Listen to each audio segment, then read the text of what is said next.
Not as noble as you are. All right, so we're about to start. Can you hear me well?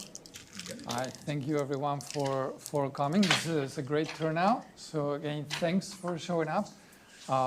It might have something to do with the fact that in Slack I mentioned that it was going to be a cool talk, and as you can tell, it is quite cool. So mission accomplished. We're good to go. So my name is Jorge Cortell. I'm the Senior Advisor for Healthcare and Life Sciences here at the iLab. I know almost all of you know, and I've met with many of you already. But for those who didn't know, I sit out there. Tuesdays and Wednesdays I'm here in person. Thursdays I'm in the Longwood campus, and Mondays and Fridays via video conference, or sometimes I come here. So you can reach me almost anytime. With me, we have Phil. Hi there, I'm Phil Green, and many of you know me. I'm the B2B and Tech Advisor, so you can book me also Mondays and Fridays or Zoom, Tuesday through Wednesday, Thursday, I'm here. So, but you can find us both on the website and book time with us to talk further about anything else that you want to talk about. So, as the title says, we're going to talk about partnerships and sales. It might have been overly ambitious. We can't cover everything that is to be said about partnerships and sales. And everybody has a preconceived notion of what those things are. It's nothing too esoteric. So to begin with, think for a second what a partnership is, right? What does that word mean to you? If you can think of partnership examples. And in general terms, those are partnerships. Right? So let's start, for example, with that band. I chose one that would be recognizable even by youngsters like you. So I'm sure everybody recognizes the Beatles there. That's a partnership. You know, that's some people coming together to do a thing, and it turned out to be quite successful. I don't know if you recognize the picture on the top right, the gang of hooligans. The one is Mark Zuckerberg. Another one is Eduardo Severin. They were both at Harvard. They were both co-founders of Facebook, and that was a partnership. You know, it's not a band, although sometimes it felt like it. It's a company, but again, the concept is the same. Some people coming together to do a thing with the same objective. The third one is one that comes to mind more often when people talk partnerships in industry, which is brands. In this case, almost like a cursed image. I don't know, if I tell you Aston Martin, some people have never heard of the brand, but most have. You picture a car, and it's usually sporty, high-end, elegant kind of car. And then I show you this, and it's not what an Aston Martin is in your head. But they did partner with Toyota at one point, and I hear some of you smiling and laughing. Yeah, that's actually a Toyota car with an Aston Martin name on it. That picture was taken actually in my backyard. So the car is real, and it doesn't make any sense, right? Why would anybody do that? But brands do. You know, sometimes companies come together with an objective, something to do. One of the most typical examples of partnerships is licensing. You know, when you have like the Balenciaga Nike shoes. It's like Balenciaga makes shoes, Nike makes shoes, but they came together and made this shoe that is neither a Nike nor a Balenciaga nor both, or what is it? I don't know. So it's more like about positioning and marketing. So all of that is partnership. A marriage is a partnership, right? The iLab is a partnership. We'll come together with different resources, different ideas, different expectations, as we'll see, but aiming to accomplish something. So, to get into it, what is a partnership in this case, in the context of a startup? It's basically a collaborative relationship. That's what it is. But to get more into the details, you want to leverage each other's resources, right? The resources can be expertise, networks, brand recognition, whatever it is, to achieve mutual growth and success, to achieve a mutual objective. So with that in mind, the different types of partnerships, and this talk is going to be centered a lot around sales. So it's partnerships to try to achieve a specific outcome, which is to sell a product in a market, for example, or to develop a product together that can be sold in a market. So as you can see, we've gone from rock bands and marriages to products, markets. So we're going to start narrowing it down. Very often, these partnerships happen between companies, for companies. That's why B2B, not necessarily B2C. And Phil here has a lot of experience in the B2B space. So we will be talking about specific examples. But before we go into those examples, feel free to grab a chair, feel free to sit whatever, not a problem. Welcome and thanks for joining. So let's look at different types of partnerships, because there are many different types. It's rare where two companies come together, they sign a partnership and say, we're partners in life for everything. That doesn't happen.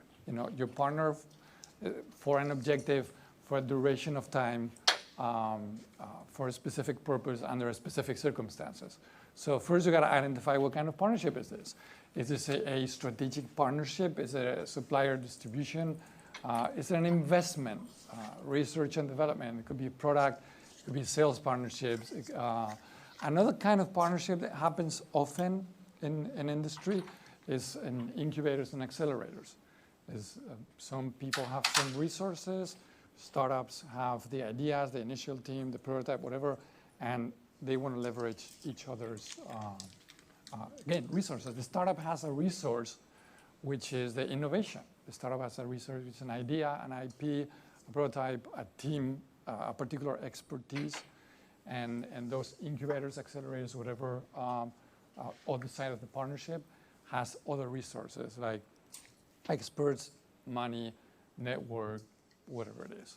So all those are different types of partnerships. And it's very important to understand what is it that you want to bring to the partnership, what is it that you want the other side to bring to the partnership, so you can define what kind of partnership is this, right? Is this friends with benefits or is this a marriage? It's similar but not the same thing. So with that, think in your specific cases, and this is not homework, it's not an assignment, you don't have to respond, but think, in my case, in my startup, in my idea, the company I'm working for, or the paper I'm writing, whatever it is, what kind of partnership did I have in mind? Where does it fit in this group? So what we're going to do is now we're going to take around 10 minutes to talk about this. Your partnerships. Then we'll talk about our experience, examples of partnerships we've been in, we've facilitated, we've seen fail, succeed, some research on why do they fail, how can you make them succeed. But before we go into that, I want to hear from you, because then we'll circle back. And after you hear the theory, we'll go back to, okay, remember that example you mentioned? Now, in light of that, so who wants to go first? Who wants to mention an idea of a partnership that they will like to do, are negotiating? Let me just ask a quick question. Does anybody have a partnership now with anything going on in your startup? Anybody? All right, you can go first. So we are planning to offer robot as a service. So for that, we would require partnerships with manufacturers to get the robots, lenders to finance the equipment for the period of it, and geography-specific distribution and service teams to provide the service of it, so that we can offer robot as a service to the end user. So those are the partnerships that we have. Perfect. It's not just one partnership, but several partnerships at the same time. So that's very good Vivian. example. If you're still looking for partnerships, I am licensing a software from someone. So I guess that's a partnership. That counts. Definitely. That is an example. Yeah. I'm currently doing a donation product marketplace, so I'm thinking of onboarding different charity onto the platform, where I'm thinking of having a partnership with a third party to do the vetting process. So I want to make sure that the charity on board on the platform is legitimate. So I think that vetting process I want to outsource to somewhere else to have that partnership to vet the charity. And so the nice thing, that can be a partnership. It also may just be a vendor relationship, right? And so a vendor relationship is not necessarily a partnership, but the question is what are they bringing to the table other than they do a task and you pay them money? And so if it's just a vendor relationship, it's probably not a partnership, but you can kind of loosely think about it that way. But you know, if they're bringing more to the table than just, you know, they're just providing a service to you, then that's something then it's more of a partnership than just a vendor relationship. Okay. Thank you. More examples. They can be theoretical. They don't have to be. Yeah. Yes, I'm working in museum, so I kind of our partnership is with museum. I work on the museum specimens, and I also have a few more partnerships with, I would say, collaborators. They help us to develop our idea into the true product. Is that the kind of partnership? Yeah, that counts. So we saw you at lunch, and so the key thing is you're going to need partnerships for people who want to use some of the technologies the materials you're discovering, right? So you definitely need partnerships.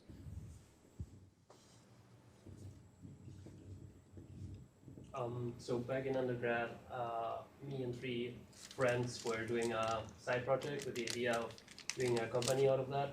So I guess we had the partnership of working towards that project, and also talking later probably about the fails, why it didn't manage. So for example, one of the guys dropped out of the idea, and then the partnership basically disrupted because then it led to a third one also dropping out, and then we basically dissolved the project. And so that was also a partnership. As we've seen, not all partnerships are successful, obviously. And it's always good to identify why they didn't work, so the next one has a better chance to succeed. More ideas? Yeah. Yeah. So in my past life, in other corporate experience, I was corporate social responsibility director of a transportation and logistics company, and so we were partnering with NGOs and the UN, for example, to integrate their 12 sustainability initiatives within our logistics services so that we could partner with them on like relief and aid, disaster responses. And so yes, they would pay us, but we were paying them by giving them a discount, like a heavy discount on the services so that we could obviously use their name on our website. And it helped us in branding, it helped us in marketing, but also it helped us in our initiatives to like help the world too, you know? So. And you were using their rubrics, so you had to have a partnership Exactly. around those rubrics. Yeah, So yeah. they were in a sense, almost licensing the rubrics to you, so then you could use the brands. So that's a really interesting partnership. Yeah. Yeah, I was going to mention that. She said something that others have not yet, and see if anybody picked up. No, but not yet. We'll go back to that. Yeah. I think we're going to talk about the branding piece. Not the branding, but Yeah. Hi, I'm Ronak. I was the part of my country's innovation arm, which is called the Atal Innovation Mission. So the federal think tank, which used to create places like the Harvard Innovation Labs and promote innovation and entrepreneurship initiatives with programs like SBIR. Do we know what SBIR is? Okay, great. Okay, so while this is a specific SBIR instance where we were told by the Ministry of Defense to create an incubation center or a startup accelerator specifically for defense innovations. Okay, and we had to work with the Ministry of Defense. We are the think tank. We are not Ministry of Defense. Okay, we come under the internal logistics of the country. So we had to partner with the Ministry of Defense, understand their processes and priorities, which is definitely one of them is national security, and tailor the Harvard Innovation Lab version of the Ministry of Defense in their capabilities according to their requirements. So that was an interesting partnership where we had a humongous learning curve. So I think this was not pro bono. This was not for money. This was pro bono completely. So there were no financials involved, and it was more of a policy partnerships that I think of it as. That's fair enough. That counts too. Yeah. Yep. Any? Yeah. Okay. I have a question. Sure. And my question is, what if you actually convert a partner into like your board for a nonprofit? What's the ultimate goal? I mean, could it be political and all that? So the context is that I have a community development banking platform for Indian countries, a nonprofit. And so I need political allies as well as people who have built infrastructure, as well as people who can bring other resources. And now all of them are on my board. And so at what point do we absorb a partner, and at what point do we keep them out of the organization? Wonderful question, indeed. Can we hang on to that one till later on? But do not let me forget. Yeah. So that's a good one, a very good question. Yeah, so we're working on a one-on-one math tutor, AI math tutor for K-12 students, and all we are selling through schools, public schools.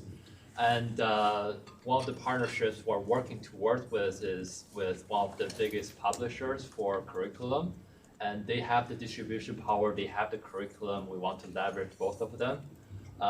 And our value to them is like curriculum is just providing content, and with our help, they can really provide the learning outcomes to the students and make sure the content is absorbed by the students. So, yeah, we're trying to close that partnership. I see that there's a second mention of something that. Okay. Not as real or in-depth as the last couple, but something that we're considering is approaching like a large financial institution, maybe a past employer, to try to partner with them both to get funding, but also to iterate on the product and say, okay, we give like a % equity to the financial institution for them to give us the funding to keep working, but also give us access to the resource they have internally to keep working and improving the product. And also give us access to work with the employees at the firm to actually get feedback and keep improving over, say, a year or 2 years, and then breaking apart from that partnership to just sell to any financial institution. That works. I don't know if you noticed, but most implicitly and in a couple cases explicitly it's been mentioned what we offer, what we expected. Right? This is what we gave, this is what we ask. And that is fundamental in any partnership, right? Like if that is not clear, and it's not clear for both sides, that's a huge red flag. That's why hearing you describe your partnerships, I hear that sometimes it's more clear than others when you mention it, but here's a big hint, make sure that the other partner understands the same thing, which is a huge point. But anyways. Yeah. So, I mean, at the end of the day, the real, kind of the just to plus one that, if it isn't a win-win, it's going to be a lose-lose because it's not going to work, right? Both sides have got to be bound into this thing for a reason, and you have to make sure that your partner wants to do this as badly as you do, and that they get as much out of it as you do, right? And so, and you have to figure out how to, make the pot as rich on their side as it is on your side, because then it works really well. But if it's a one-sided thing, then it's just not going to work. Yeah. So I'm going to run through specific examples. And by the way, welcome. Feel free to take a chair, say whatever you want. I'm going to run through specific examples, and I don't want to bore you with lots of old stories, but each one is going to have one learning, and it's going to apply to the data that I'm going to show you later. Because I hate theoretical lectures that do not have data backing them up. First, I'm going to start with the anecdotal, and then we'll go to the data. So, for example, a strategic partnership. All those examples are partnerships that I've done myself in my different startups and companies. I remember one strategic partnership that surprised me very much with Google. One of my startups was in computational bioinformatics, and we were developing a huge platform. And we were so proud of our huge platform. And our huge platform could do many amazing things, sort of almost cure cancer, right? Like huge, lofty goals, and it's going to be amazing and stuff. And then you start talking with potential partners. And you're young, and you're unexperienced, and you think, they're gonna love this, and therefore they're gonna love us, and then they're gonna do all these things for us, and they're big, so this is gonna be so great. And then you start talking, and you realize they care about one thing. And this thing was so small that it made me angry. It's like, but look at this humongous platform that can do all these things, and you're telling me, tell me more about this little tiny small detail. At first, it was shocking. It was almost like an insult, right? It's like you come prepared to the final exam, you studied everything, and the teacher tells you, okay, so what's the title of this class?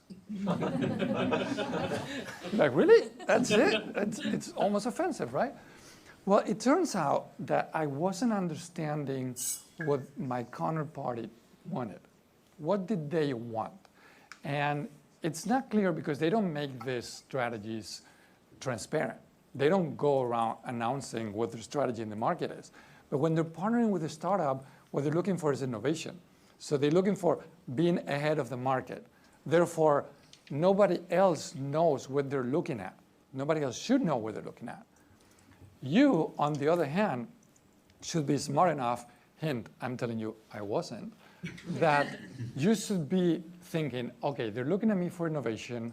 That means they're looking in this direction. Why would they want to look in this direction? And start connecting the dots. In their case, I later found out they were nice enough to explain it to me. They could have said, dude, if you don't get it, out of the room. I don't want to talk to you. But they explained it to me. In their case, the strategy was to ingest a lot of data into their cloud, like all cloud vendors. Everybody wants more data into their cloud, but for a specific reason.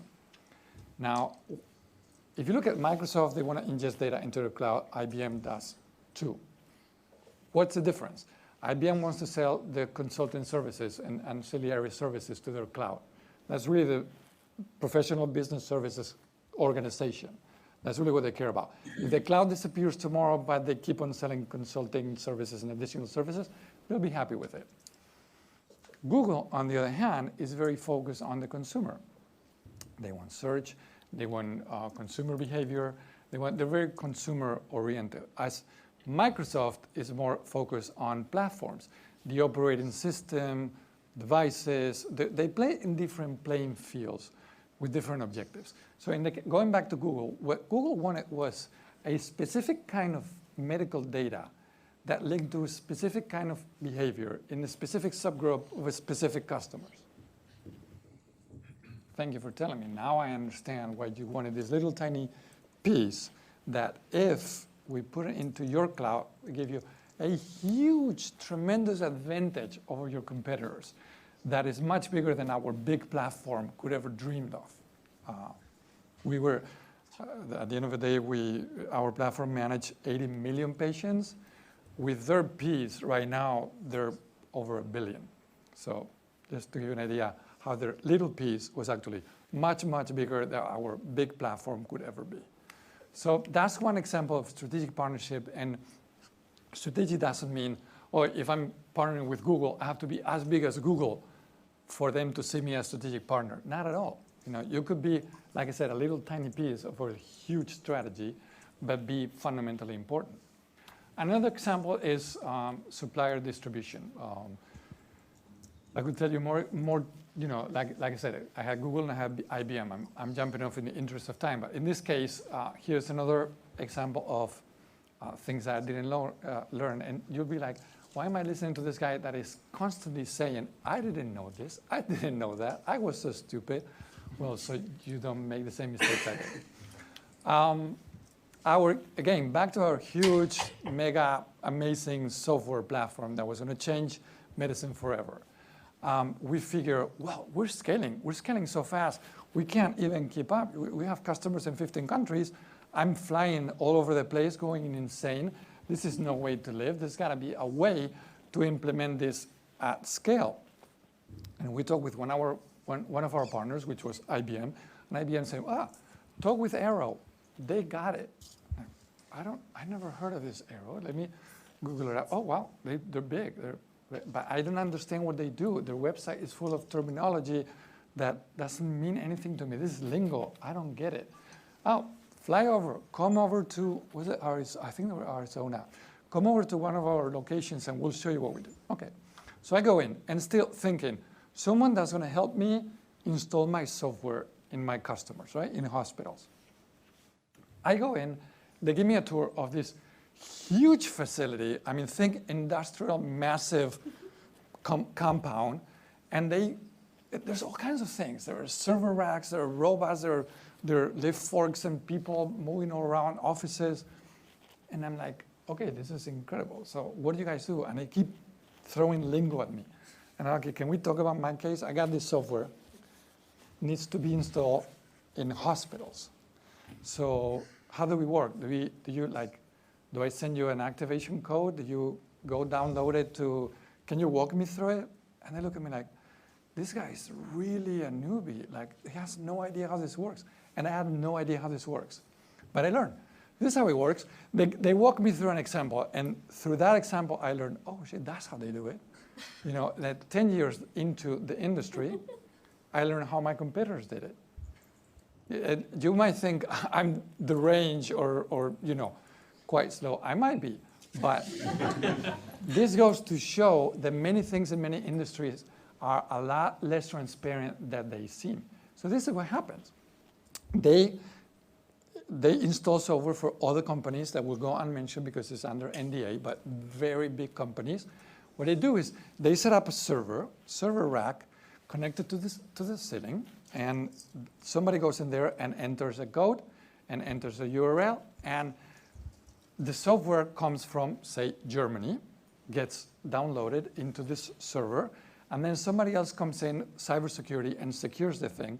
Somebody else comes in, goes with the configuration for the customer. Somebody else comes in and makes all the adjustments for the interface. Somebody else, so they are taking the source from the manufacturer, taking the order from the customer, taking the specifications from the consultants, putting the package all together, already disconnect, wrap it, put it into a truck, and that truck physically delivers that rack to the hospital, connected to the network, connected to the power, you're good to go.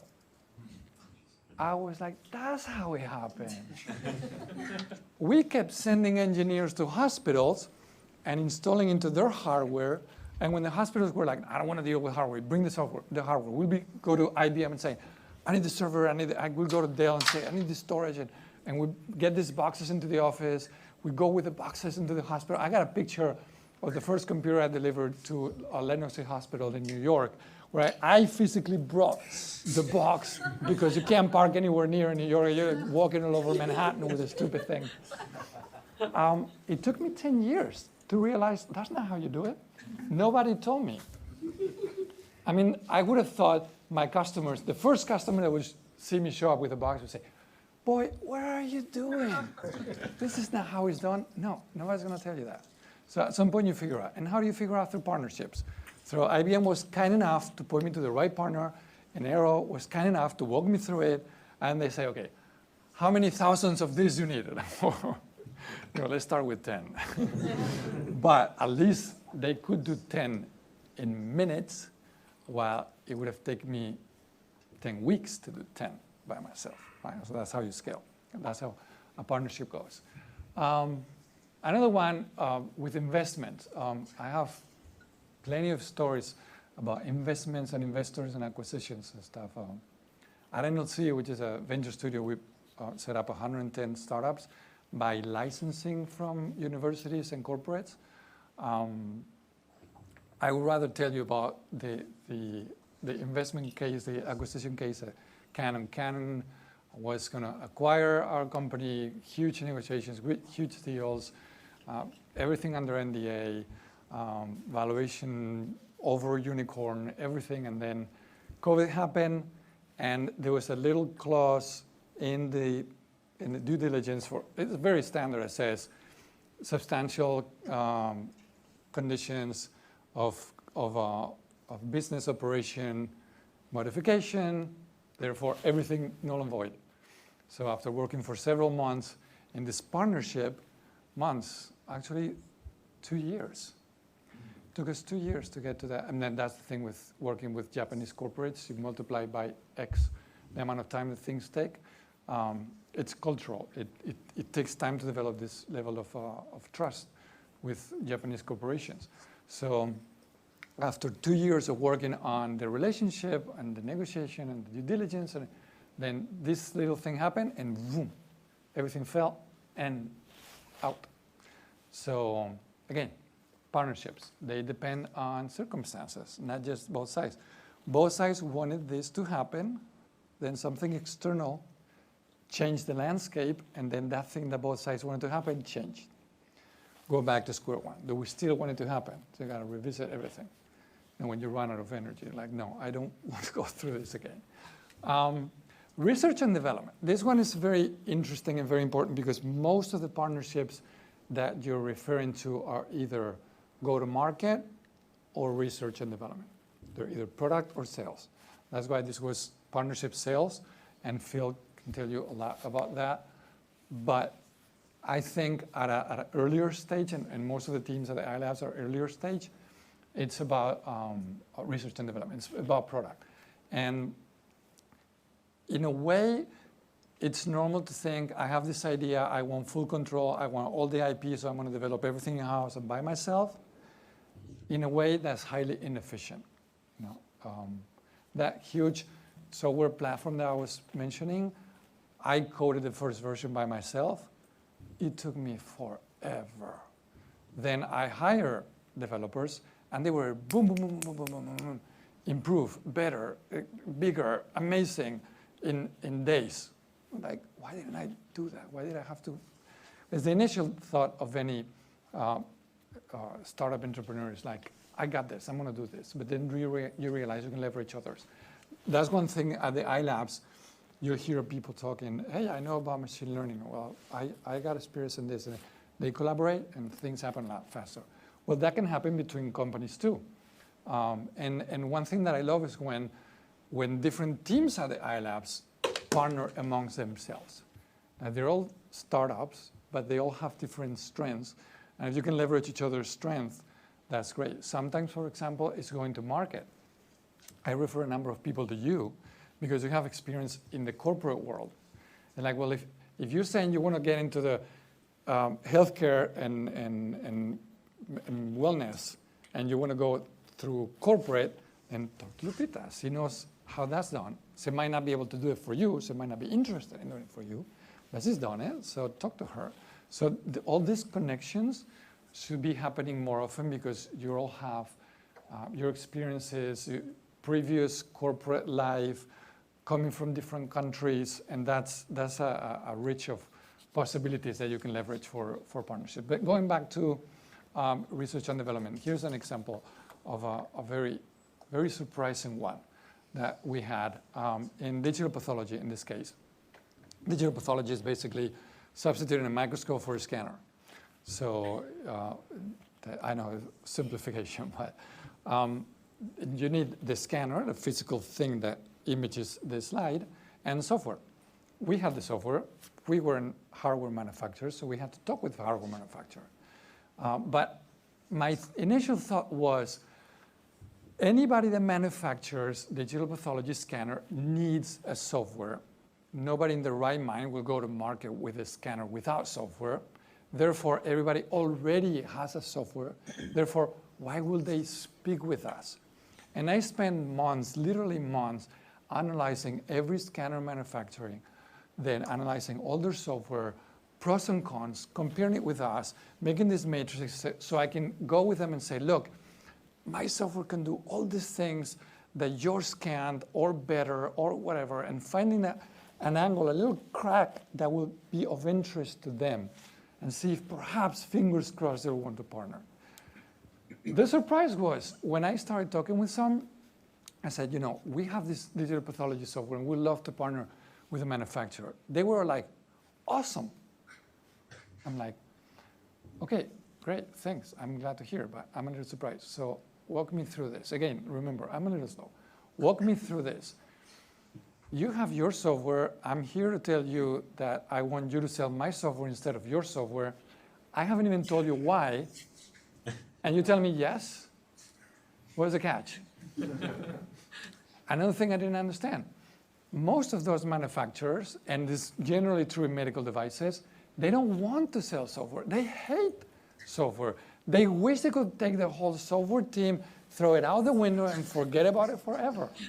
Because when they look at the numbers, software is a losing proposition for them because they're geared towards hardware. They have logistics, they have warehouses, they have machines, they have maintenance, they have technicians. And all those things are a whole different world from the software world that moves very fast. Things break, and that stalls the machines. And the cybersecurity component. And the service requirements are insane compared to that stupid machine that never breaks, it always works. So those executives love it when they can offload it to somebody else. But generally, that can't happen first. No, you can't build a machine and say, okay, now I'll wait for someone to build the software for me. Hello? That would be too risky. So they have to build it at the same time. And they're not putting a sign out there saying, if you have a software, come here and save my ass. They won't say that. But they, in the back of in the corners of the room, they're actually saying, I really hope that somebody comes and helps us with that.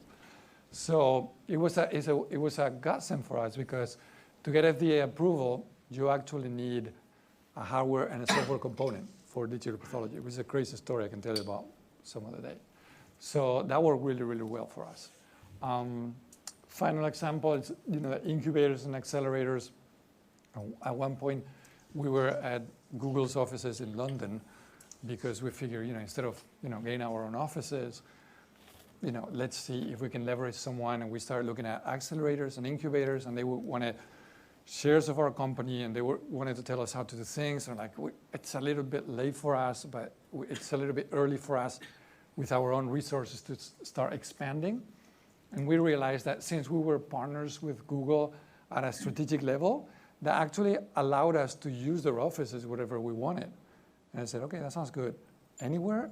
Can I pick London? Yeah, anyone? Can I bring a team of 5? And they're like, yeah, oh, this is cool. So yeah, it was really actually quite cool to be Google's offices for a while. And then we grew, and then we got our office and stuff. Anyways, don't want to bore you with more examples, but just goes to show that partnerships can take you a long way, so they're not always bad. And the reason why I'm saying this is because from now on, this is going to take a dark turn. I'm going to show you all the ways how partnerships go sour, don't work, are awful, and might not be a good idea. Okay, so I wanted to give you the good examples first. Look in how many ways it worked and it helped and it was good, because it's not always the case. Just before you go, I'd like to just put a pin on 2 things you said. Well, the first one was what you noticed about all those examples is that Jorge didn't necessarily always understand what the other partner wanted when he started the relationship. He knew what he wanted, but he didn't understand what the other partner wanted. And understanding both sides of that are really important. We did deals with folks to get us into markets. We didn't understand that we were more important for them, getting them into different markets than we were. We thought, oh, this is going to be great for us, and we'll just sell their stuff. It's like we didn't realize, oh, no. They have no customers, and we are going to be their first customer, those sorts of things. So you really, really, if you can, try to understand exactly what your partners are getting out of this and why this is important to them, because sometimes there's a lot on the table that you can leverage if you really understand what their motivations are. So I think that's just kind of, in general, that's a very important thing to try to think through. Absolutely, and that's going to be, I think the main takeaway of this whole talk is going to be that one. So a little bit of, like I said, I like data. Partnerships, and this is, I'm sorry, this is very geared and focused towards healthcare companies medical devices, and that's my area. So that's the data that I'm presenting. But there's many other research and many other papers written about other industries. But in healthcare in particular, what's the size that we're talking about? How often does this happen? How many partnerships? So you have here on the left the number of partnerships, and you will see that for this is for startups and large healthcare companies. You will see that there's a fair percentage of no partnerships. Like there, there's a 20% on average every year of companies that don't have partnerships, and it's okay. You don't need to have partnerships. That's point number one. It's not absolutely fundamental. But it also means that there's some 80% that do have partnerships. So if most have partnerships, it must be a reason. How many? Well, 1 to 5. That is reasonable. More than 20. That is insane. But apparently there's a good percentage of companies that think that is a way to go. Maybe their definition of partnership is closer to our initial definitions of partnership. I don't know. But anyways, the reason why I'm saying it's reasonable to have 1 to 5 partnerships for a startup, and it's insane to have more than 20, is because partnerships take a lot of time, and we'll talk about that in a minute. But you cannot overextend yourself, and having too many partnerships, unless you have it down to a science, and you have like your partner portal and partner intake form and automate it and stuff, which is a whole different thing. It's almost like a two-sided marketplace. But unless you have that down to a science, partnerships are very, very relationship oriented, very people oriented. It's super time consuming. So you can't have too many. The other data point that I wanted to point out, and this is the big bummer, is how many partnerships are unsuccessful? Most. That is the crude reality. It's like an expectation modulator. Don't expect partnerships to succeed because most don't, which is okay. It's a bummer when you devote time and energy and resources into a partnership and it doesn't work. It's okay if you understand that it's more likely that it will not work than it will. That's all right. That happens. And as we can see, happens often. More important than that, how many are successful? 13%. And again, definition of success and all that, but that's important to keep in mind, is that the expectation setting is that you want to go after it, you want to be successful. It's very likely that you will not be. The key important thing is how to maximize your probabilities of success or how to minimize the probabilities of failure. Yeah. I was surprised by this. Is this, do you have more information on is it unsuccessful because it was just the wrong partner, or just like you both went into a partnership which in hindsight maybe would never work out because of strategic reasons or something else? Or is it more the road itself that you don't align on values or corporate values or things like that? Or do you have info on that? There's a quote from an IBM former executive that said, "In God we trust, all others must bring data." So luckily I have data on that. Otherwise it would be my guess. But yeah, data is coming up. So main reasons behind partnership failure, right? And by the way, we haven't met before and we didn't prepare this. Thank you for the segue. This is to Phil's point, right? And we can go into the percentages and the reasons and blah, blah, but actually if you read through the main ones, and you can go even further down, now at the end of the day, there's two big themes here. And the number one to me is this one, unrealistic and mismatched expectations. Now that to me, it captures the essence of half of those things. Understanding what the other party needs and wants. Understanding what you have and offer and how that fits is the key. Then on top of that, or besides that, you have resources. Like if you are a 3-people team startup negotiating a partnership with a company with 856,000 employees, it's not David and Goliath. It's Micro David and an army of Goliaths. So you got to put things in perspective. And there are ways to make this work to your favor, by the way. Just to one of the things that often happens when you start a partnership is you are selling really hard, right? And you are creating unrealistic expectations on the other side of the coin. So you have to be really careful that you don't overset expectations such that then when things take a long time to do anything, the other partner is like screaming and yelling, what the hell's going on here? So you have to make the pot of gold at the end of the rainbow big, or that you don't get it done. But if you set expectations the wrong way or the timing the wrong way, then the thing falls apart. So it's a delicate balance of what you're trying to do there. Yeah. So if you're gonna capture one slide of the presentation, keep this one, which is the expectation gap between corporates and startups. And I think the key is here, because you know how we talked about what you offer versus what they expect, what they want versus what they see. Now, it's all about selling, and that's why it was partnerships and selling. Because actually, to get to a partnership, it's actually a sale. You are selling, you're offering whatever it is that you're offering to someone, and you're expecting them to buy it, to accept it. But at the same time, you are buying your expectation from them. And this is a mismatch, and this is why many of these partnerships fail. On the one hand, what do corporates want? Access to new technologies. Well, that was very clear. Why will a giant corporation that can do everything they want talk with you? You have something they don't have. What is it? Most likely innovation. That one, anybody can get. And that's why the satisfaction rate here is pretty high, because that they get.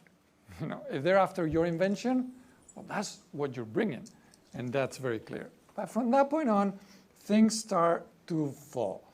Then new business models.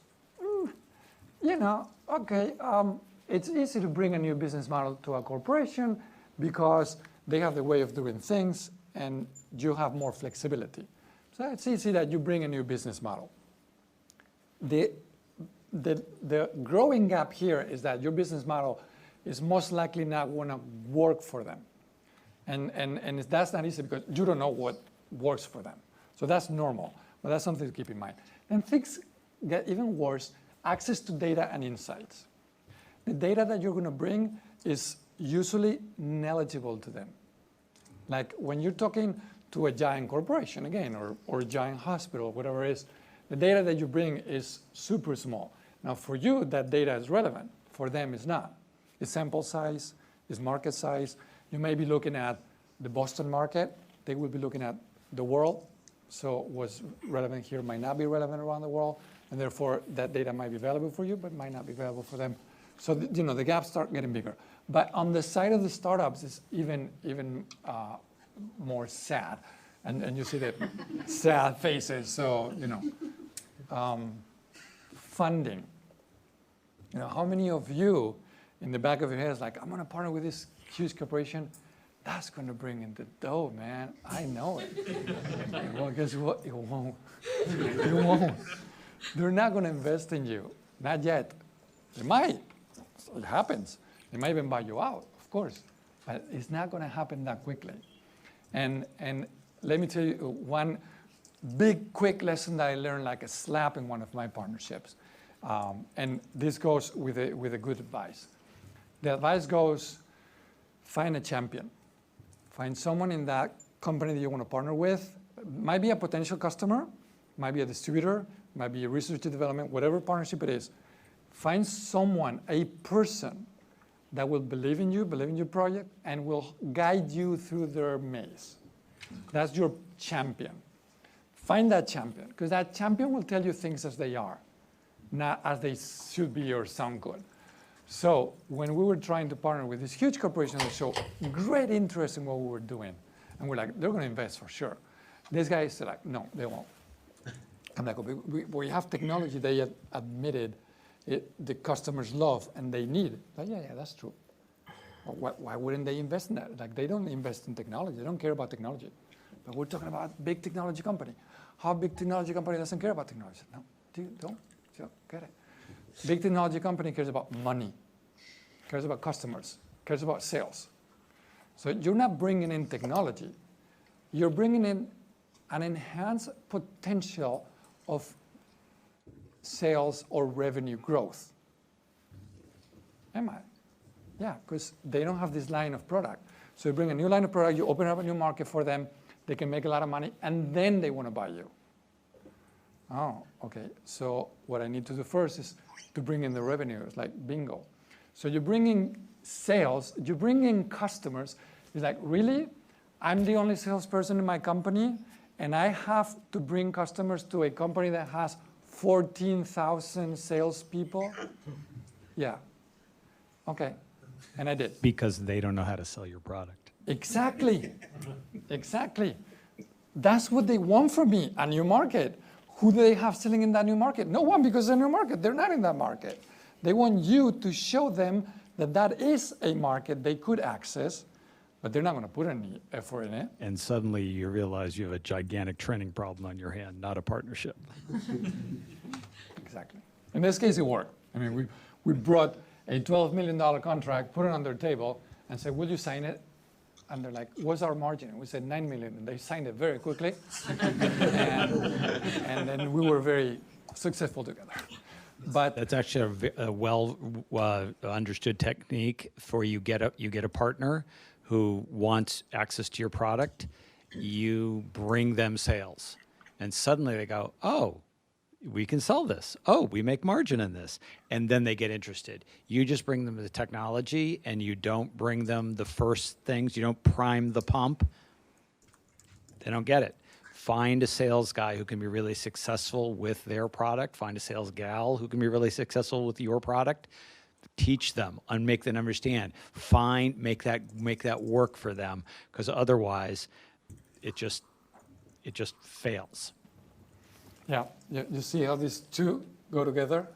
The startup wants sales, and if I partner with this big partner, bring more sales. They want the big partner to distribute, to sell my product. No, both go together, and they're both wrong. Or wrong as an initial expectation. You will get there, it will happen only and only if you do your homework. Yes? So if technology is a core competency of a technology company and you come to them with a technology solution, what makes them decide to not just build it and with their hundreds of thousands of engineers instead of using yours? There's many discussions that goes behind closed doors. Buy versus build is one. It's like, how long will it cost them? Microsoft was very clear with us. It's like, they said, we can build this in 2 years. And I said, well, I mean, we built it in a lot less, but yeah, you're slow, so it'll take you 2 years. The key point was, how much was 2 years for us? How much was 2 years for them? 2 years for them is a lot more money than 2 years for us. But the thing that made them click was, okay, you can wait 2 years and let these 2 years in the market go by, or I can bring it to you today, you go to market today, and in 2 years you tell me how much money you made. And they calculated that just with the NHS was like $350 million. So yeah, let's do that. Instead of spending their own, I think it was $50 million, and missing 350 in sales in only one market, like, yeah, it was obvious. So could have they copied us? In a minute. As a matter of fact, another company did. What happened? It took them 6 years to bring that to market, not 2. So Microsoft was thinking they were quick. So yeah, there's many considerations. Can they? Of course, but many startups saying, "Oh, I got IP." You know, it's like the vest of the superhero. I got IP. I'm protected. You know, you're huge, but I don't care because I got IP. Honestly, IP means nothing except biotech. Biotech is a whole different world. But what protects you is first to market, know-how, speed and agility. There's many elements than just IP. Yeah. And so the time, the access to new tech is really typically about time to market. How quickly can I take this and how quickly can I do it? And if I can do it faster, then it's worth my while. They may replace your product over time, which is the other thing you have to watch out for. But access to that market immediately is pretty important to them usually. And one thing before your follow-up question, another big component is risk. If you bring a technology, they test it as partners, and it fails, our partner sucked and their technology was terrible. If they decide, we're going to copy it and we're going to do it and we're going to put our brand in it, and it fails, heads are going to roll. And you're an executive in one of those companies, the last thing you want to do is lose your head. So a lot of this has to do with risk, corporate, climbing the ladder. Again, when you find your champion, it doesn't necessarily mean you have to find someone who likes you. They might not like you at all. You might, nevertheless, align with their objectives. If you can help them climb that ladder, you can think, I'm partnering with AWS. No, you're partnering with the technology division in the healthcare department of the medical imaging, research and development, Cambridge office of AWS. So that's a smaller subgroup. Within that, you're speaking with a person. And that person has a position in the corporate structure. That person has an objective, a group objective, but it has also a path forward. What is going to help that person climb that ladder? It's going to be a new discovery, it's going to be a new market, it's going to be revenue, it's going to be whatever it is. If you help that person achieve that, that person is going to make sure that partnership goes up quick. And if you negotiate the contract, the partnership for 6 months, and in month 5.5, they get a promotion, and your thing couldn't vanish like that. So, if you can get this done, get it done, right? And don't worry about the little things, worry about the big things, but get it done. So, well, you have a follow-up? I guess maybe Phil just answered it, but this is kind of a horror story, but I can say it in like less than a minute. I had created a product. It helped a couple companies process $1 million in revenue. The product helped them connect with a large tech company's services, and it would have connected the tech company with this market that they didn't have access to, so it sounds like exactly this. I had a champion, an employee at the tech company connected me with the head of business development for the company. We had a meeting. Next thing I know, they ghosted me, and they implemented the same thing as part of their internal software suite in like a year or two. I'm wondering, maybe there's something I could have done in the meantime, or maybe I was doomed. So it's always, I still don't know exactly what happened in the middle of that. The biggest risk is when your innovation, your solution works only for one specific case, for one company in one market connecting this, and it only works for them. Because then you are in a very precarious position. If they happen to move in, you're out. There's nothing left. In our case, our technology works for any technology company in any country in the world for healthcare. So this company A copied us, great. I can care less because there's all these other companies and all these other hospitals. So, all right, good luck to you. But in your case, if it was enabling one company to access one market, and that's it, and if they happen to copy that, then you really are in a difficult position. In those cases, you really got to be super careful.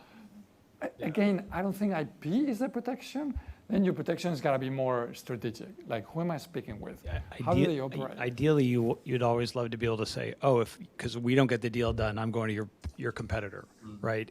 But if you can't do that, then where's your leverage in the negotiation, right?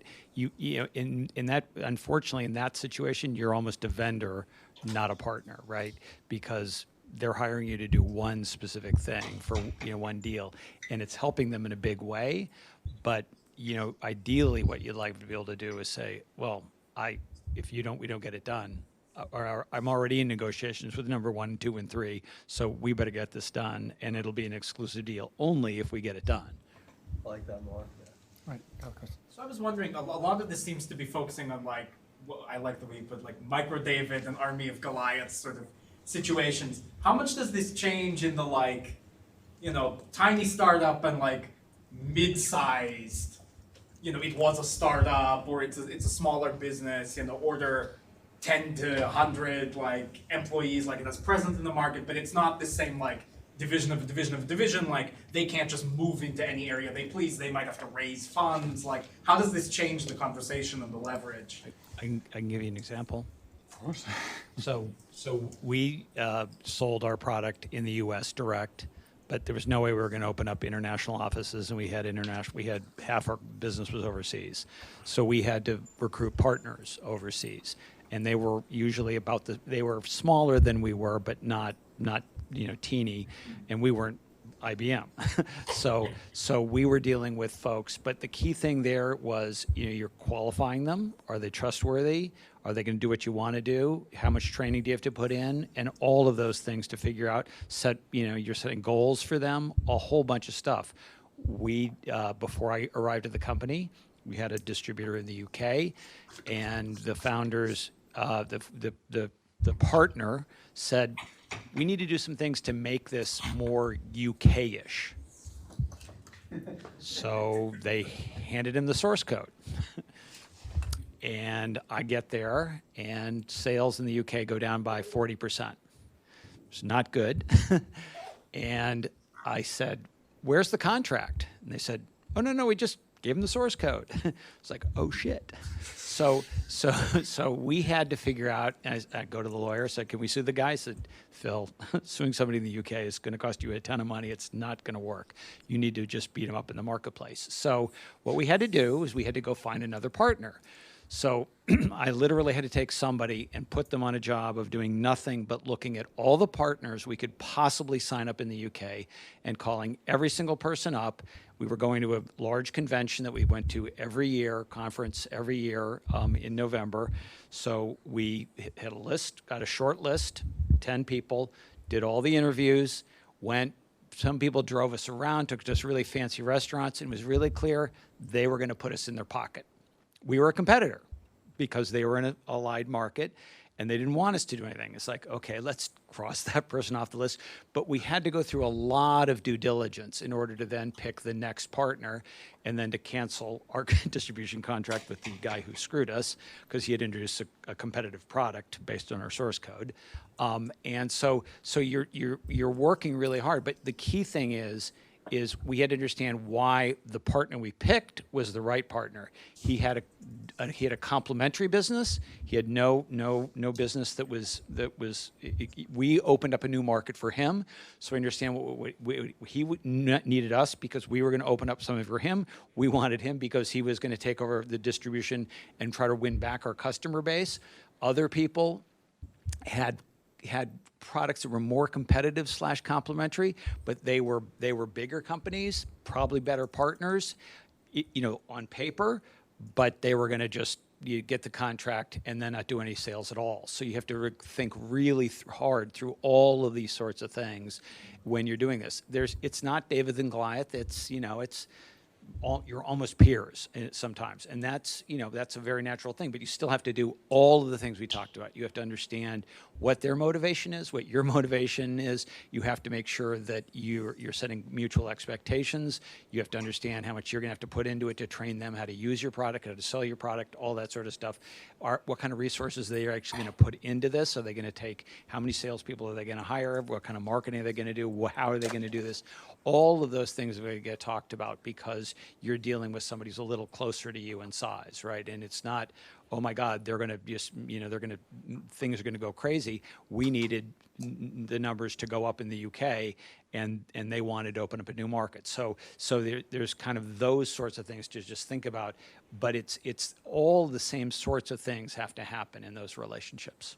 As a matter of fact, in this case, the power dynamics could almost flip, because in similar cases, one of my startups had exactly the same kind of distributor sales go-to-market. for them, your product might be 25% of their portfolio, 50% of their portfolio, might be very, very important, and their market is the only one they have. So you all of a sudden become a huge risk and liability, because if you disappear, it could sink their company. So in this case, could almost be reverse and flip. To you, the UK market, okay, it's important, but there's also other markets. For them, you disappear, and all of a sudden they have no product to take to their customers. So in those cases, you got to put yourself in their shoes and say, okay, how can I de-risk this relationship and tell, okay, look, in case anything happens to us, this is alternative. We'll migrate the data.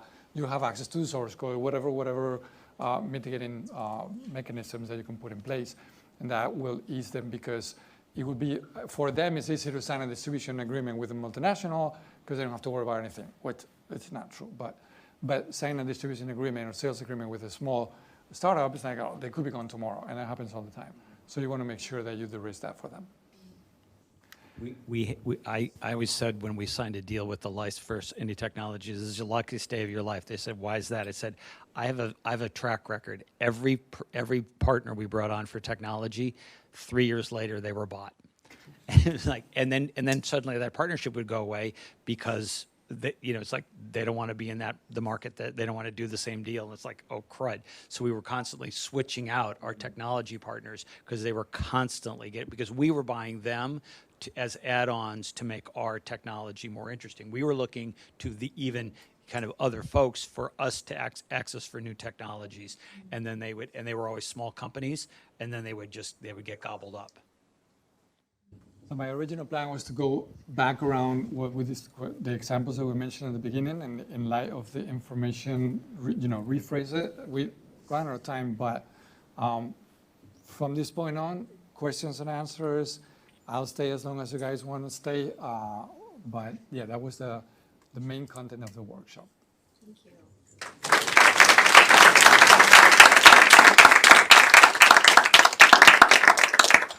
So any further questions? Yes, Sasha.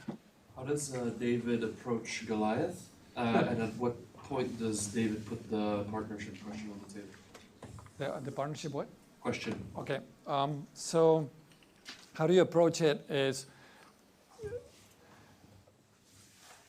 again, put yourself in their shoes and say, why would they want to talk to you? Why would they want to waste time? And some of these big companies have platforms. You fill out this form and you're automatically a partner. Whatever, that doesn't count. Like, how do you approach one of those Goliaths for a meaningful partnership? And it's only when you have something they may want and you're able to deliver. You gotta have both things. Because if you have a promise of something they want but you don't have it yet, it's too early. Don't go in too early. But if you have something to deliver that they don't care about, again, don't even attempt it. So it has to be both. When to present the partnership, I will try to find a champion first, even before throwing it on the table. I wouldn't go and knock on the door and say, I have this that you might be interested in. Who should I speak with? Because they will always find someone for you to speak with, and it's most likely going to be someone who's too busy, who can care less about this, and why are they wasting time with you? Only because their boss told them to, and they'll smile and they'll have you find, some esoteric information they need to present to their bosses, and they'll make you wait for 3 months while they meet, and you'll waste time. So find your champion first. Again, how do you find your champion before you put on the table that you want to partner? So it really depends on the company, and even depends on the culture. Some companies are more approachable, some companies are less, some are very data-oriented, some are about the big picture. Maybe we can talk about specific cases. That's why I love when we do office hours, and you guys tell me your specific solution, your specific market, your specific need, because then we can get into the little nuances that can actually make a difference. But the long answer into one sentence, don't just go hit someone on LinkedIn and see if it works. It got to be a couple of techniques that work really well are, number one, go sell to their customers. And if you can find a whole bunch of sales that you've made where you are both in there, and the products are being used in complementary ways, then suddenly you have a basis for a conversation, right? And particularly if you can get the customers involved in pushing to the Goliath, hey, why aren't these things better integrated or something like that? So I had a colleague, and that's exactly what he did. He had a product that worked with Documentum. Documentum was the Goliath, and they were a pretty small company. What he did is went in and kept on stamping out, finding places where people at Documentum wanted this product. And what he built was a cadre of their customers who were suddenly using their product. And that what the introduction then was not, hey, you want to do this technology deal. It's like, hey, we got a ton of customers that are in this, together. We have joint customers. And really, you have the ability to take this to a ton of your other customers. That would help you a lot because your customers are missing some functionality here. And if we do some integrations, and so going in and finding that way to find out why in the marketplace this is an interesting thing for them, that's a really nice way to kind of prime that pump. When you're talking about the reasons why partnerships fail, there were 3 that had like very high percentages, and you picked the third one, which was they fail because of mismatched expectations. So why, in your experience, is that one the most important? If you look at lack of clear partnership strategy, you can have a partnership strategy if you have a mismatched expectation. Like if you know what they expect, then you can have a strategy. If they know what they want from you, they can know if you're aligning the strategy or not. So to me, it's not about setting the strategy. It's about the expectation that will allow you to set the strategy. So while people answering a questionnaire might say it was the strategy, well, yeah, it was there because of the expectation. That's why I bundled them together. It's like at the end of the day, in essence, that's what's behind it. The time-consuming and cumbersome decision-making process, well, that falls on the side of the startup, right? Because they don't have the time, they don't have the resources, they can't wait 2 years in this ridiculous conversation. The big corporate, they don't usually care that much. So that's one-sided. And before we move on to other questions, please bring it up. So I want to know, when do you keep them as partners, or when do you absorb them, not to acquire them, but in my nonprofit, when to bring them in so they actually become part of that, the board that would be, or the advisory board? The advisory board is a complete different relationship. It's like when you go from neighbors to best friends, when you go from best friends to marriage, there are different things. That doesn't necessarily have to go from one to the other, but sometimes it does. So what you want from an advisory board, it might be very good to have a former customer, a former partner be part of your board because you've worked together, because you know if you're compatible, and they bring the realities of the market onto your board. Or it might not, because if they're already a partner, you already have that going, you might want to bring in someone absolutely external that doesn't know you nor them, but knows another area that you're blind to. So rather than when to bring them, first I'll ask, should I bring them? And if I should bring them, when you feel comfortable having them on your board. I mean, the board decision-making process is a whole different topic, but basically who you sit on your board and when is when you feel the relationship is ready to bring them in. It can be too early. Yeah, and I'd be really careful about the folks you're partnering with being on your board, and an advisory board is slightly different, but the question is whether you're dealing with the advisory board on a one-on-one basis or you're getting everybody in a room, right? And if some of your partners are slightly competitive, then what you're creating a really weird dynamic, that can be, like if you do this, it helps these guys but hurts those guys. That can get to be very, very, very, very challenging. And when you're in a board, then it's totally open kimono about what you're doing, where you're going, who's winning, who's losing.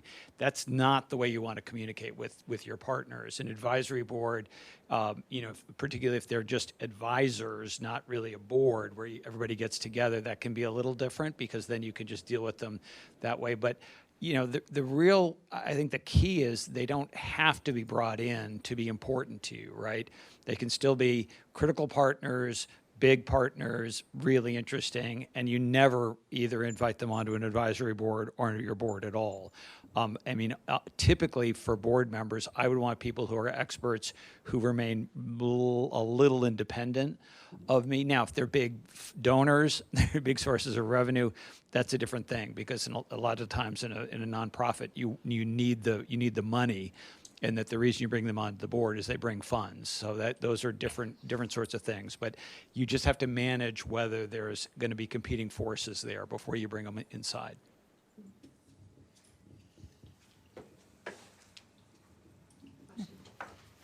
On the R&D strategic, or on the R&D partnership, how do you gauge if the company's too big to form that partnership? Because if you're a small startup, but you have experience with a big tech company, for example, and you want to partner with them to kind of pilot something, right? But they're kind of huge, like you said. So in my case, I was thinking of partnering with, not partnering, but like having them test out our app when it's done. But now that I see we're such a small team and they're such a big team, like, does that differ in R&D? Or, I don't know if you understand. The thing with R&D is if the overall strategy of big corporations is usually not the most transparent thing in the world, R&D is even less because it's early. They haven't even introduced it to the world. And some companies are very clear about what they're working on, and some companies, nobody must know until they are in the market, like Apple. Apple is secret, hello. And other companies are like, we're working on this, so next year we'll announce. So it depends a bit on the company. But having said that, if you feel what you have, it's a really good fit for their product line, for their research, for whatever, even if it doesn't necessarily translate into they want to bring this product to the market tomorrow, maybe not, but maybe it will help sales one of their hardware products, or maybe it will open up a new market. Maybe if you can show them the value, that accelerating that research, getting to market quicker, time to market, if there's one of those components, that is worth talking to them. Okay. But at the same time, always be careful, because if you walk in with something they are secretly working on, you're stepping on somebody else's toes. That's happened to us too. Or they're looking at your tech and they're just gonna, they're just looking at it and they're gonna, take the good ideas and toss you out the door. So just be careful. Yeah. In one case, we brought in this finished product to a company, and the CEO was like, I need it tomorrow. I don't care if we buy this, we buy the company, we license it. People, make it happen. It was very clear from the CEO, mega corporation. So everybody was like, yes, sir. And then we started having meetings, and everybody was, done, check, the boss said, so we got to make it happen. And then the research and development came in and said, shit, we're working on this. I said, oh, okay, well, we got it finished. And the natural thing to say from them, we're like, okay, let me validate technologically speaking. And if this is as good as you say, or if this is exactly what we're aiming for, all right, you're done. You got it. We do something else. No, that means they could lose their jobs. They could be reassigned to a project they didn't like. So they said, red flag. What's the red flag? The research and development has decided this is technologically not good. It's like, but your customers like it. Your salespeople like it. It checks all the, no, didn't go anywhere. So gotta be careful and not stepping in. But they're not going to tell you what they're working on. So you're taking a risk, but that's the way it works. But that's shorting the stack. You will never know that. Never know that. Sometimes they won't even tell you. In this case, they were very transparent. But sometimes they won't even tell you. Oh, sorry, no, we don't want this. Like, But everybody said they want it. But yes, that happened. Yeah, Chris. How do you gauge in a meeting with a potential partner if they're just taking what's in your brain, just stealing your tech? It's very common fear for a startup to feel somebody wants to take their tech. It's very uncommon that it really happens. It happens. Don't get me wrong, it happens. But it's more uncommon than people think because there's huge hurdles to taking your tech. They're taking risk. They got to find new budget, assign it to research and development, have salespeople that wanting to sell it, have identified a market they wanted to sell it in. There's a lot of work. And it's gotta be like really amazing for them to really want to do that. Plus the legal risk of you proving they took it and then having to pay a ton of money for it. So it's not that likely that will happen, but it could. The thing is, don't give away the secret sauce. Tell them everything around it, but the one piece that without it, they cannot reproduce it. And hold that close to you until you're very, very safe, if that's possible. Yeah, and she raised her hand when you had the question, so I'm pretty sure you want to comment on it. Yeah, but I let Phil talk. So just really quickly, the key thing, I just want to plus one to the last thing.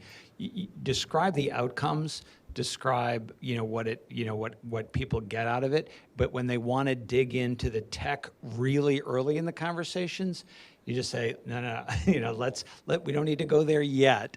We'll get there, but what we need to do is make sure that there's very much fit on what it does and that they want the outcomes. And you want to sell them on the outcomes, not on the tech. I've had, just in sales conversations, teams with big AI stuff, and they're selling the tech. It's like, but they don't have any AI people at the company you're selling to. So why are you describing AI? They want outcomes. They don't want tech, right? So focus on the outcomes. Make sure they're, what you want to do is like, I need to understand that we're really aligned on outcomes and that there's a partnership around the outcomes, because the tech is irrelevant. If it turns out I've got squirrels in a cage that do this, you're going to buy it from me. It doesn't really matter how the tech works. What really matters is that the outcomes happen, right? So let's focus on that there's a lot of mutual agreement that the outcomes are what you want. I have a perfect example for that. So again, going back to the huge platform, one of the things that they did is, this is 2012, way before LLMs and all that AI stuff. You could type into a text box in our solution any symptom, any condition, any disease, and it will look through next generation sequencing, whole genome sequence, which is huge. We'll find the relationships and present it to you in a graphical form, diagnosis, treatment, like just entering words. And every time we presented it, everybody was like, amazing. And they always said, how does it work? And I always answer, what do you care? and they're like, but, and we had MD Anderson Cancer Center, the medical director said, this is science fiction. This is impossible. This cannot be. How? And they kept asking how, and I kept saying, it shouldn't matter to you. What should matter to you is that it always works. So have it. We'll do a pilot. You'll test it. You'll give me a list of technical specifications we have to meet, and we'll meet any criteria you ask me to meet. We'll meet. But once we do, you sign the contract and buy it. I'm not going to waste time in a free pilot forever. But don't ask me how it works. Not because I don't want to release it, and not because I want to be secretive, but because if we go in there, it's a rabbit hole. There'll always be more technical details. And oftentimes I have my chief technical officer with me. And I love this guy, my best friend. And we will have these technical conversations on the plane.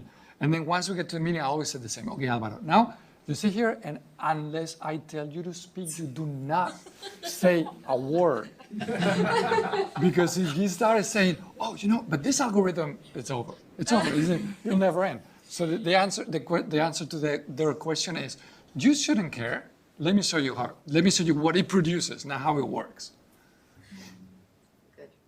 Good. I don't have a question, just a shared frustration. I was talking to a Goliath company, and they were asking me all the time, how does it work? How does it work? To the point of telling to my face that they just want to copy it and replicate it in-house. And I am the technical co-founder there, and I was trying to push back on it. And eventually they found a white paper that, based on that, they can just build my product, sent it to me, and I didn't hear from them ever since. They ghosted me after that. It's crazy, very sad.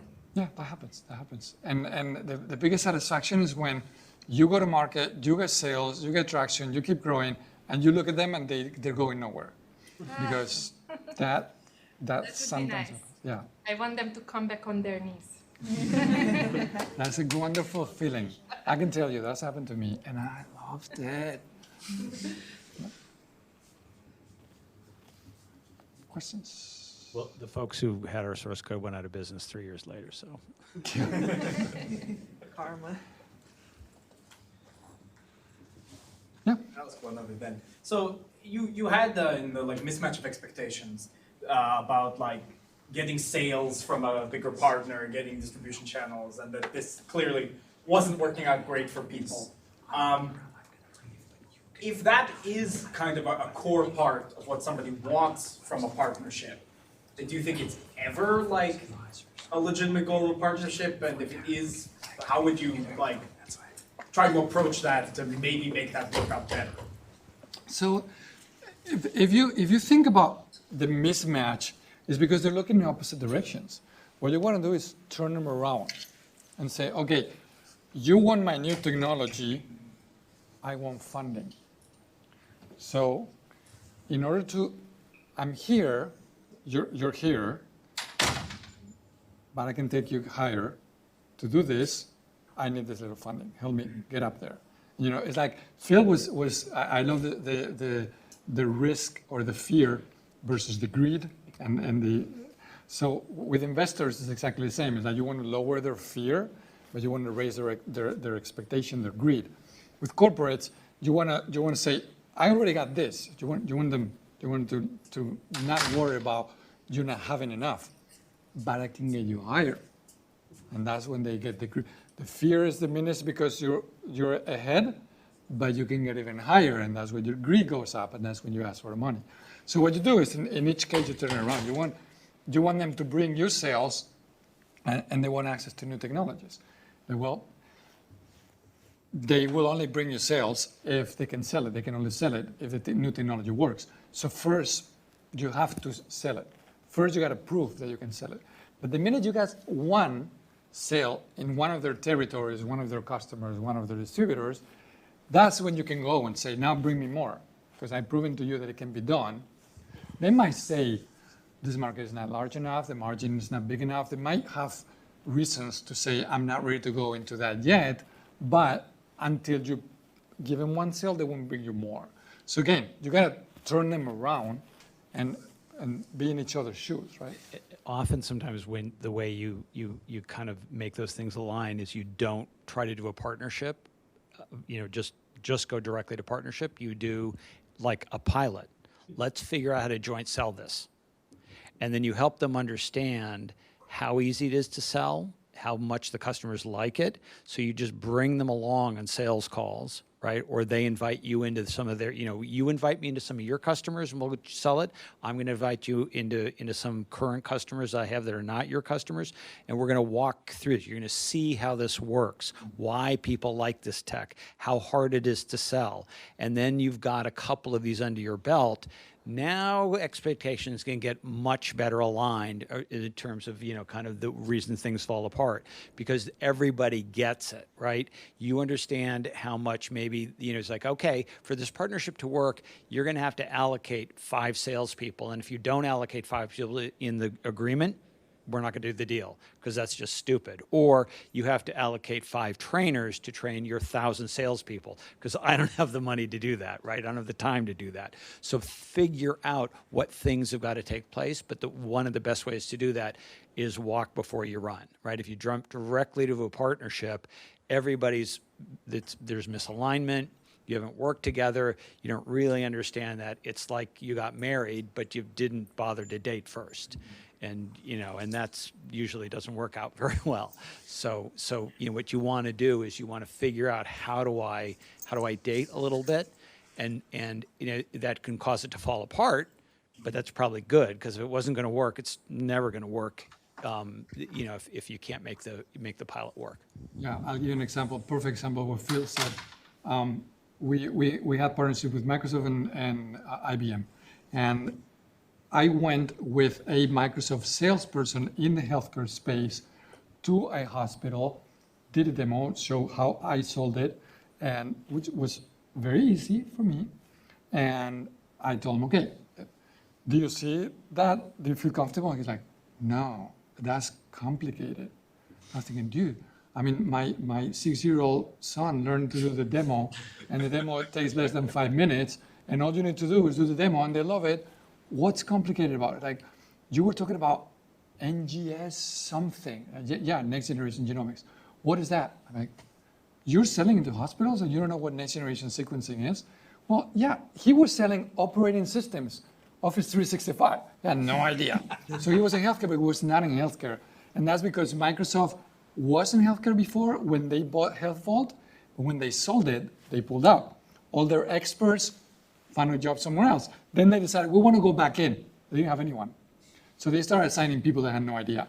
While IBM had consultants that were industry consultants, experienced, former executives, they knew everything there was to know about hospitals and doctors, and they even brought doctors to the, so to them it was like, yeah, it's easy, we can sell this with their eyes closed. For us, enabling 1,000, it was 1,000 sales people for IBM, it took less than a week. Enabling 10 from Microsoft took a month, and they never sold one, while IBM sold millions. So like Phil said, it may fall apart, great. It was never meant to be. You didn't want that partnership anyways. But the problem is if you only are dealing with Microsoft and you think that's the deal you're going to get done, and it takes you 6 months to get the deal done, and you have lots of expectations, you spend all this time with the wrong partner. But if you did a pilot, you'd realize this is never going to work, right? And if you do a pilot with IBM, and you go switch. So now you're 1 month into the Microsoft thing. You just get off that horse real quick, go find another partner, find somebody who actually has trained reps, then bam, bam, bam. So think about ways to reduce the risk and increase the probability of success anytime you can. It sounds from what you're both saying then that these sorts of partnerships tend not to be legally exclusive, that you have some leeway to say, well, we're also talking with your competitor as well, other people, like this is typical? Maybe the partnership, it depends. I think before the partnership, you can do whatever you want. But when you get the partnership done, then IBM may turn to you and say, okay, we want exclusive rights. Now, if they ask for exclusive rights, the first thing you say is like, well, then we need minimums. And that could be $1 million a year. It could be $10 million a year. It could be whatever number's appropriate, right?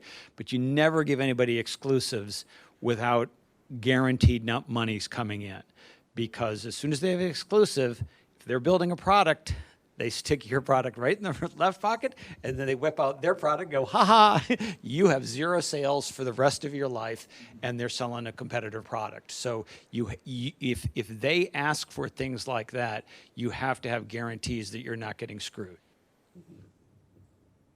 Nothing to add. That's exactly right. Yeah. Would these slides be available? Sure. Yeah. This is being recorded. Oh, okay. So when you go into the iLabs website, there's a resources page, there's workshops, past workshops, then you have the videos. So the slides will be in the video, but if you also want the slides, we'll send to you, no problem. Yeah. How would you convince a partner or a potential partner to do a pilot if you're the first to market, you don't really have that many competitors, and you still, you might be too early? How would you convince them? So you hit a key word, too early. Now, if you are too early to the market, then you're twice too early to your partner. If your partner cannot see the clear path to money, they're not going to waste their time. You as a startup have the privilege of taking that risk. You can go to a market that is not ready, and you fail, and that's okay. They don't have that that privilege. They can't fail. If they fail, it's a big disaster. And they put their brand into something that is too early, then they're going to be branded as like, remember the glass holes, the Google glass holes? But, that can happen. So you just got to show them the path to money. It's like, hey, we already have sales, and these customers, that would be your customers in your territory, in your technological space. We could do that with you. You want a pilot, you want a partnership, and then they might be able to say yes. But if you're like, we have this technology that nobody has in a market that doesn't exist, that nobody has ever sold anything yet, they're like, oh, but the proof is in the pudding. Yeah. Yeah, I don't think you'd be able to get a partnership done. Yep. In that situation, they want to see evidence, just like an investor would, that somebody actually wants this. Right. And so unless you had something that was so amazing, like Greg Karnak, oh, I can predict, tell me I'll tell you what you're thinking, and they'll buy it because you could prove to them that the tech works. But what's usually much more important than the tech works is that people want it. Mm-hmm. And you haven't, and if you're saying, oh, well, it's too early. Nobody, I need you to help me prove that people want it. It's like, you're going to be the best person to ever sell your own product. And any partner it's like playing the game telephone. Mm-hmm. They're going to be worse at it than you are, guaranteed. So getting somebody to take on the burden of opening a market for you, usually, unless you just have amazing tech, or something that fits into a scenario that is just, there's a rut there in the road, and you can just drop your tech in and it goes. That won't work. There's one almost never happens kind of exception, which is if you happen to talk with the top, usually is CEO of a big company that has this future idea that hasn't even communicated to their team yet. And this is a story of Meta. When Mark Zuckerberg was thinking about the metaverse, he had not told anyone about this. And this is a chicken egg problem. Was he thinking before, or he was at a friend's house that was working on VR headset, and he tested it, and he loved it. The Oculus, the founder of Oculus, they're like, "Hey, do you try this?" Like, "Oh, this is amazing. You know what? I've been thinking about the metaverse." Like, really, you've been thinking of it? Quite a coincidence. And boom, big investment. And all of a sudden, he went to people and said, "We're investing in this. We're buying this company. We're going, and we're going to focus on the metaverse." And we were like, "What? There's no sales. These guys are." Could happen, but it's extremely unlikely. But no. The other one where that'll work is like I had another colleague. He early days of networking, the things that were in your computers were 1 megabit. They built a 10 megabit one. Well, and they made it such that you could just drop it into the computer and nothing else would change. So it was a super, super easy thing to make your network go 20 times faster. It's like, who wouldn't want that? And who wanted a lot? Cisco. They were, they had sold $20 million worth of stuff. The next year, the sales were $1 billion because it just dropped into Cisco's distribution channel and whammo. So they got bought for a ton of money where they had 100 customers. And so, but you got to be able to drop into that rut and just have that. This is a really, really, really obvious way to make it work.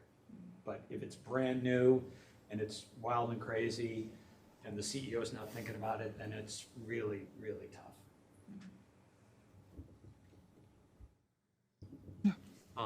My name is Quincy Box. I'm a junior business administration major at Morehouse College from Arlington, Virginia.